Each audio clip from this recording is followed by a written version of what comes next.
The heck? Hey there, friends and RC family. My name's Alec from High Noon Hobbies. You scared me there. If you're new to this channel, I very much appreciate you checking it out. I hope you'll stick around, watch at least this video, see if this content seems worth your while, and consider subscribing so that then I can say to you, if you aren't new here, welcome back to yet another Friday upload. This time, this plan has changed like 3 or 4 times this week as to what I was going to do for the Friday upload. I've got a ton of projects going on right now, and I'm just trying to fit them all in and see when I'm going to be able to make videos and upload those videos for these projects. So this one is actually kind of a placeholder video while I get a bunch of these projects done and filmed so that I can share them with you. But don't click away yet, because this is going to be a really awesome video in my opinion, with a lot of good information that you probably want to know, especially potentially going into the holiday season where you're looking at new things to purchase for yourself that relate to this lovely RC crawling hobby we all have here.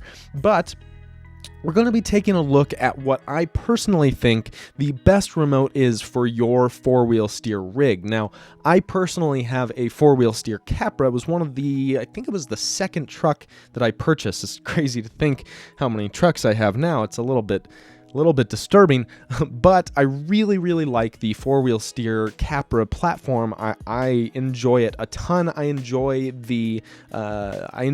actually using 4-wheel steer and kind of the intricacies and the different style of driving that it lends itself to, especially when we head down to Sand Hollow, Moab, places like that with some really difficult obstacles. The 4-wheel steer and the dig that the Capra provides is an awesome functionality, a really interesting feature to the truck that I find really enjoyable. But I've seen a lot of people have problems with it. I've seen a lot of people not enjoy 4-wheel steering as much as I do, and I think a big part of the reason why they might not be enjoying it as much as I do is because of their controller setup. So whether or not you've got a 4-wheel steer Capra from Axial that's out of the box 4-wheel steer ready, and you've got that crappy controller where it's got the steps for the 4-wheel steer, bad, not good. Or if you're building your own setup, maybe some sort of G-Shot or something like that where you're setting up 4-wheel steer on your own terms, either way, you're going to want to make sure that you have a good controller to control that 4-wheel steer with. So I'm going to give my opinion on what I personally enjoy, what I personally think the best 4-wheel steer controller is, but that's going to take into account a few of my personal preferences and such. So don't take it to heart, take it with a grain of salt, but I do think there should be some interesting information in here that you can consider if you are looking for a new controller. And I get enough questions about this that I figured it was worth making a video about. Before we jump into it though, I do want to remind you that the High Noon Hobby 2K giveaway is live now. You can go to highnoonhobby.com/2K giveaway. All you gotta do is put in your name and your email address. You don't have to sign up for the email newsletter thing that we have on there, but if you do, you will get some email newsletters in the future or some email notifications just when we do future giveaways and stuff like that.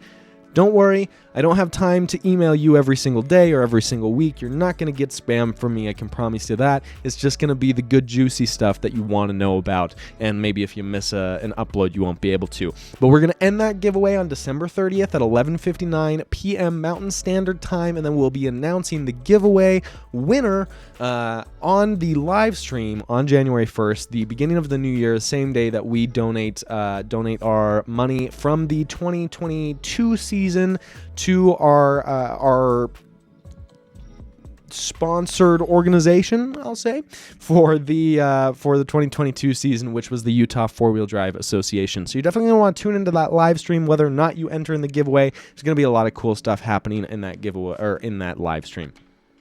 That's all I've got for you, except for to remind you that while you're on there signing up for the 2K giveaway, check out some of that 2023 High Noon Hobby merch that we've got on the website right now. We've got some really good stuff on there. I'm personally a big fan of the Broken Stoked stuff, just because I feel like it really resonates with me. But either way, let's just jump straight into this video. That's all I've got for you for an intro, and let's figure out why I think that the FlySky GT5 is the best four-wheel steer remote right now. I'll also talk about some contenders coming up here in the future, or some potential alternatives to this remote, but mostly I'm going to focus on this guy and why I personally enjoy this the most for my four-wheel steering needs. All right, let's just jump straight into it. Okay, before we really get started here, check out these absolutely ridiculous glasses that I found when I was searching for different controllers and stuff like that around my room. How do I look, huh?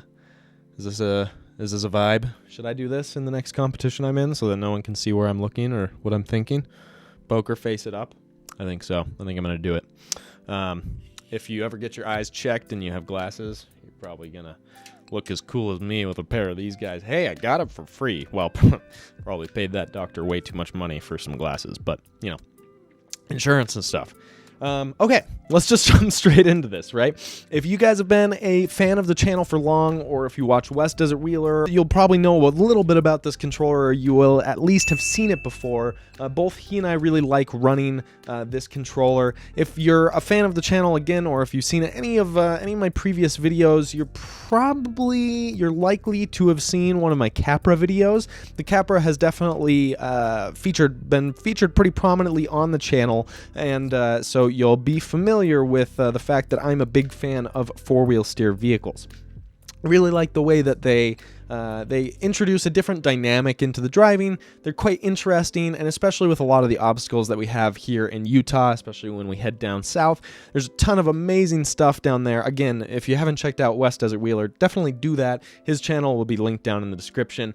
He has a ton of great footage of four-wheel steer buggies down on Red Rock. I've tried to keep up with them as best I can, but living in Salt Lake City is about a 4.5 hour drive for me to get down there. So I try to do it at least a couple times a month, but it's definitely sucking down some gas. Go ahead and subscribe to this channel and watch some of those past videos so that I can pay for just a little bit more gas, or go to the High Noon Hobby website and check out the 2023 merch. But if you yourself are familiar with the Capra four-wheel steer, when you get it out of the box, you're going to get this lovely piece of junk from Spectrum. I mean, great, fantastic controller. This is the DX3 that comes with the Capra. If you get the Capra four-wheel steer RTR, out of the box you'll have this wonderful Spectrum controller, and I don't know what they were thinking with this controller for a four-wheel steer vehicle, because it only has steps. There's no potentiometer whatsoever, and I'm going to say now that a potentiometer is just a dial, right? So if I say potentiometer, really all I mean is a dial. Now, it's called a potentiometer because it sends voltage through, and essentially as you crank the dial, the differences in voltages that you're creating by cranking that dial, there's, obviously whatever the chip, the circuit, is able to read those differences, and it's able to tell the controller where that dial is. So potentiometer. But for all intents and purposes, it's just a dial, right? There's no dial on this controller. Why would you include a controller in a four-wheel steer RTR box without a dial? That makes no sense whatsoever. Why? The biggest reason, or I guess the kind of biggest thing that you're looking for in any controller, if you're looking for a controller for a four-wheel steer vehicle, whether it be a Capra or something else, you're looking for a potentiometer. You're looking for a dial. The dial is going to provide that nice, very, very intricate control, very, very direct and precise control of your four-wheel steer, and you can do it separately from your front wheel drive, right? So you'll control the rear axle with your potentiometer, you'll control the front axle with your standard thumb steer.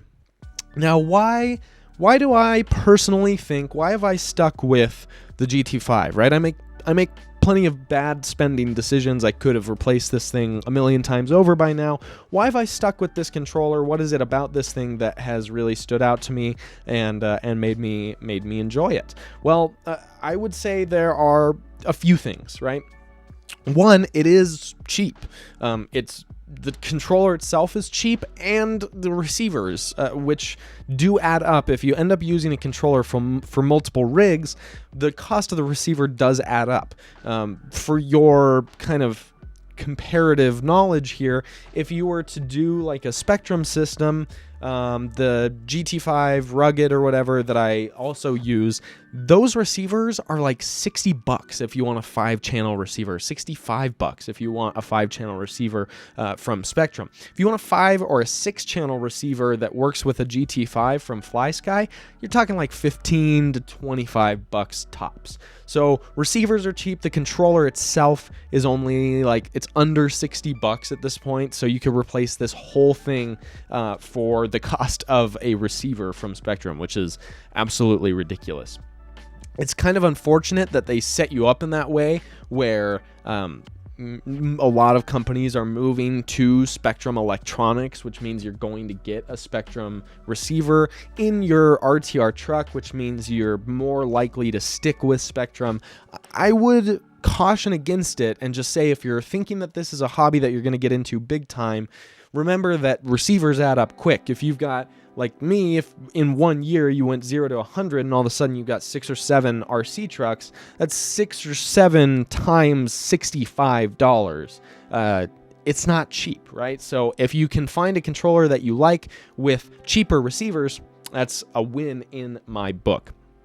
Now, why else do I like it? Because obviously I only have had this one, so having it be cheap isn't a huge thing for me. Also, by the way, this is definitely not something that you're going to get on like a, let's see if I can block my, there we go. That wheel, purple wheel with the rubber tread, is definitely something you're not going to get on a standard controller. This is an aftermarket edition. Thank you very much, Sons of Crawl, for printing this up on the printer, but this is totally just a free file that you can find and print yourself if you do have a 3D printer, if you got a buddy with a 3D printer, and then we actually just put a 24 scale wheel over that to give you a nice padded rubber situation. The original wheel for the FlySky, honestly, not bad at all though, or the GT5 I should say. The wheel that comes on its standard does have nice padded foam. It is relatively big enough, although I will say that I had to kind of clock the controller towards my thumb to be able to reach the thumb steer on it initially, whereas now I have this little kind of piece that sticks out from the side, and I don't even have to move my hand at all. I can sit it very comfortably on the grip and still reach that thumb steer.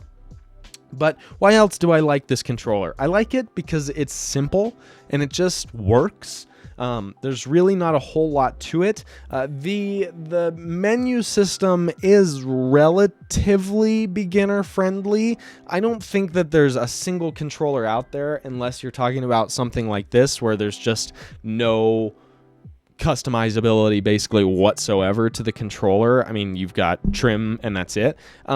You're not going to find a controller out there that has a good amount of customizability that I think is less complex than this. This is about as simple as it gets, while still allowing you to do pretty much everything you need to do to get as deep into the weeds in terms of custom functionality without, you know, tuning throttle curves and that type of stuff, right? We're just talking endpoints, reversing channels, doing sub trim, that type of stuff. This will do all of that. I mean, it does exponential, does all sorts of different stuff as well, but that's where, you know, you might have an easier time doing that on like some fancy touchscreen controller like the Noble, which is a great option as well. But if you're looking for kind of an introduction to a 4-wheel steer controller, you can't really go wrong with this thing. For a kit that comes with the receiver for $60, you know, you could buy one of these, use it for 6 months, 5 months, 2 months, and probably get your money's worth out of this before deciding to upgrade to something more fancy like a Noble 4 or something like that. The next thing I like about it is that it's robust, right? So I beat the crap out of my controllers. There's a reason that I use the rugged, that I do actually like the Spectrum rugged controller. It's because it is actually relatively rugged, and I beat the crap out of that one. But for this FlySky, I will say, it's pretty dang rugged in and of itself. I've beat the crap out of this one too. I've left it in the rain, I've left it in the snow, I've fallen on it, I've done all sorts of stuff to this controller. It feels well built when you take it out of the box, and it's held up pretty well for me, so I would say it is relatively robust. One complaint I would have is that I have lost one of the actual potentiometer, the dial knobs. I don't know where it went. You know, I don't like to lose anything. I don't like to lose anything. Because where is it? See, basically, that's the part that bothers me the most. It was the knob. Initially, it was the knob that I do use for four-wheel steer popped off and it's gone. And I just took the one from the other channel and put it onto the channel that I use for the four-wheel steer. That's another thing when it comes to simplicity. All of the channels are labeled on their actual control. So while there's not as much customizability there as there might be in like a Spectrum, the whatever it is, what is it called? DX5 rugged. While there's not as much customizability, I'm sorry.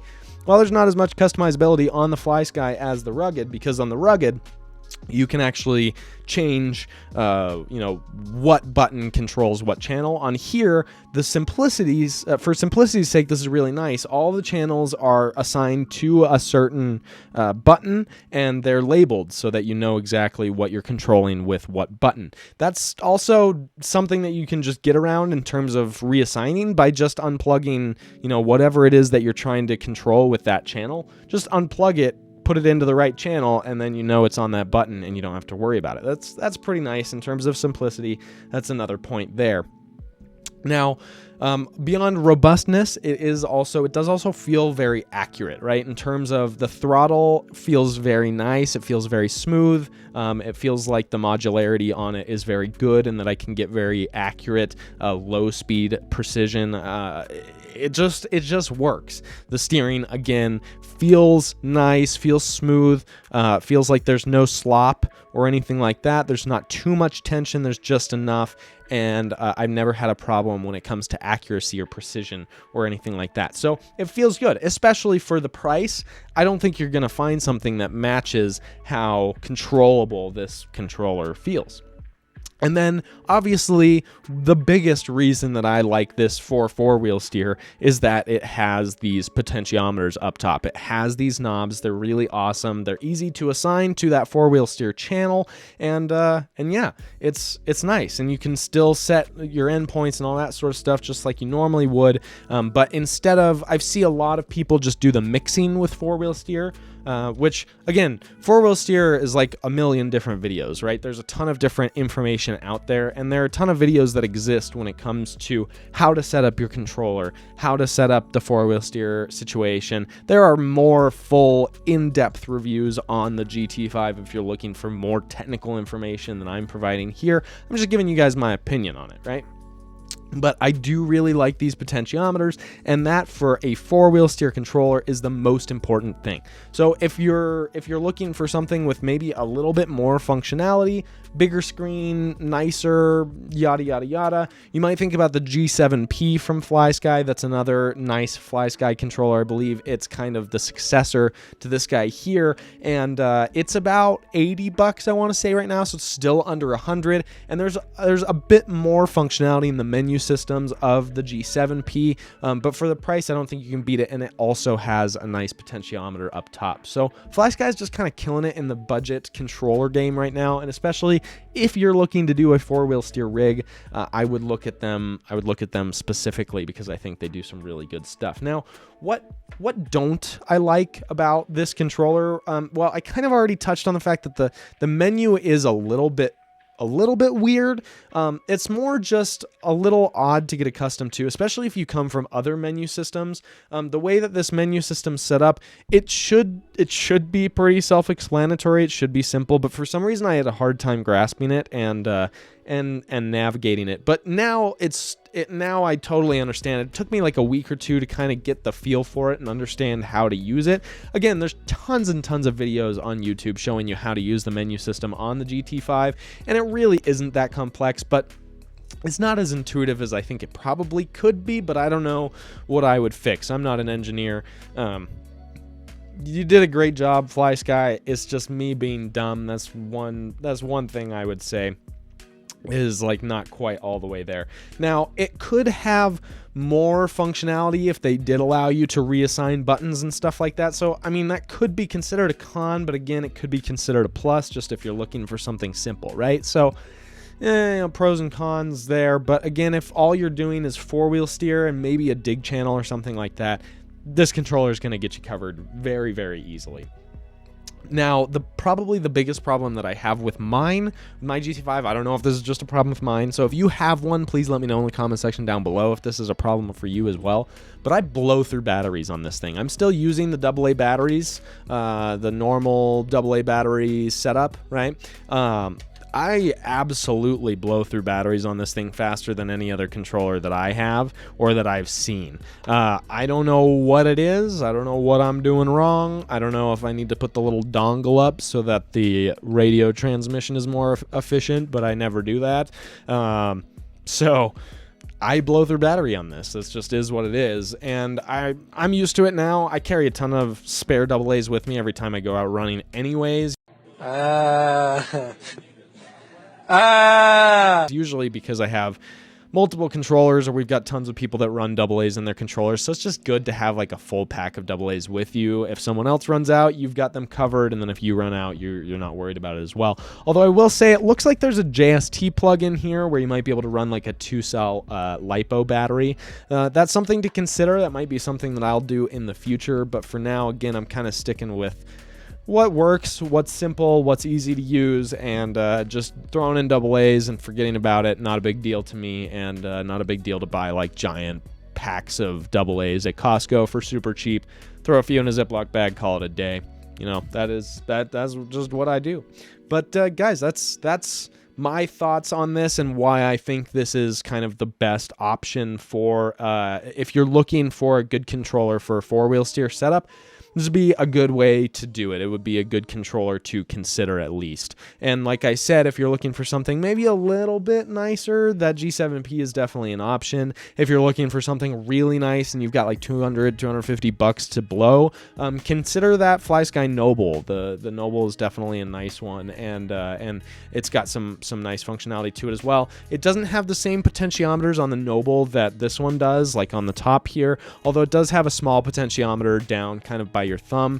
It's not super easy to use, although there is a 3D print that you can put on top of it that extends that potentiometer out, makes it more of a dial. I've seen a lot of people run four-wheel steer that way, and that seems to work very, very well for them. I just want you guys to know that if you're looking for a good way to run four-wheel steer, skip the steps, skip the buttons where you have to. Okay, now I'm where I want to be. Okay, now I need to go back. Like that sucks, man. That's not a fun, enjoyable way to use four-wheel steer. It's not going to make you feel like a good driver. It's not going to allow you to hit the best lines or the hardest lines that you possibly can. Doing a potentiometer, keeping your rear axle separate from your front axle, and being able to really get in there and just do little tiny adjustments with that rear axle when you need, and then just leave it alone. Don't even touch it, right? Keep that rear axle straight. Now I'm doing the front axle. That, I think, is the way to do it. That's the way you're going to enjoy your four-wheel steer rig the most, whether it be a Capra or something else. I think that's going to be the way you want to do it. That at least applies to crawling, right? If you're talking about a bash or a monster truck, something like that, throw all this advice out the window. It doesn't matter. All of my advice is coming from the opinion of a guy who just does crawling, who just likes hard lines, especially when it comes to four-wheel steer rigs. That's what I do, right? And you've seen on the channel in the past that if you have a four-wheel steer rig and you're just trailing, you basically have a backup steering system, right? If you're I've had it happen to me before where the front steering servo fails. You flip the truck backwards, you run it backwards, you can even reverse your throttle so forward or backward is forward now, and you can just run it in reverse, and you've got now another chance to steer with your rear wheels now as a substitute for your front wheels. So even if you're a trailer, consider four-wheel steer just to have some redundancy, right? But guys, that's all I basically have for you in this video, at least when it comes to my opinion of the FlySky GT5, or of what the best controller will be for your four-wheel steer rig. I personally think right now, as of right now, December 20th, 2022 is when I'm recording this video. I think it's the FlySky GT5. I know a lot of guys that run them. I know guys that have gone to the Noble and come back to the GT5. So I think it's kind of proven itself, and for the cost and for the ease of use, just all in all, as a whole package, the FlySky GT5 is probably going to be the best controller you can pick up right now for your four-wheel steer rig.